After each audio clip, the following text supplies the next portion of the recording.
ছাত্রনেতা জুনেদ এবং ইলিয়াস ভাইয়ের ব্যক্তিগত সহকারে আনসার আলীর সহ সমস্ত বাংলাদেশের এই খুনি হাসিনা দ্বারা বঞ্চিত সকল মানুষের ফিরে পাওয়ার দাবিতে আজকের এই মানববন্ধন সিলেট জেলা বিএনপির আজকের এই মানববন্ধনের সম্মানিত সভাপতি সিলেট জেলা বিএনপির নির্বাচিত সভাপতি জনতা আব্দুল কাইয়ুম চৌধুরী, আজকের এই অনুষ্ঠানের প্রধান অতিথি সিলেট কেন্দ্রীয় বিএনপি চেয়ারপারসনের উপদেষ্টা খন্দকার আব্দুল মুক্তাদির সাহেব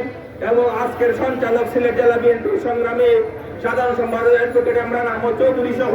সিলেট জেলা এবং মহানগর বিএনপি সকল পর্যায়ের নেতৃবৃন্দ বক্তব্যের শুরুতে আমি আমার ব্যক্তিগত পক্ষ থেকে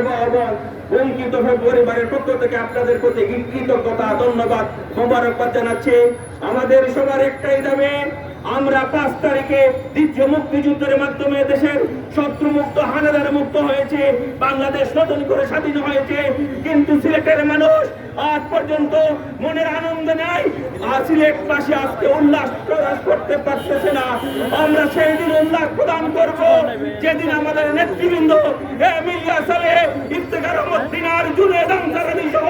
সকল নেতৃবৃন্দকে আমরা ঐক্যবদ্ধভাবে আমাদের মধ্যে ফিরে পাবো। তখন আমরা সিলেটবাসী বিজয় উল্লাস করব এবং ইনশাআল্লাহ সিলেট জেলা বিএনপির নেতৃত্বে এদেরকে আন্দোলনের মাধ্যমে আয়নাগর ময়নাগর যেখানে হোক আমাদের নেতৃবৃন্দকে আমরা আমাদের পরিবারের সদস্যকে আমাদের মধ্যে ফিরিয়ে নিয়ে আসবো ইনশাআল্লাহ। এই পর্যন্ত সবাইকে সুস্থ ভালো থাকার আহ্বান জানিয়ে আমি আমার বক্তব্য শেষ করছি।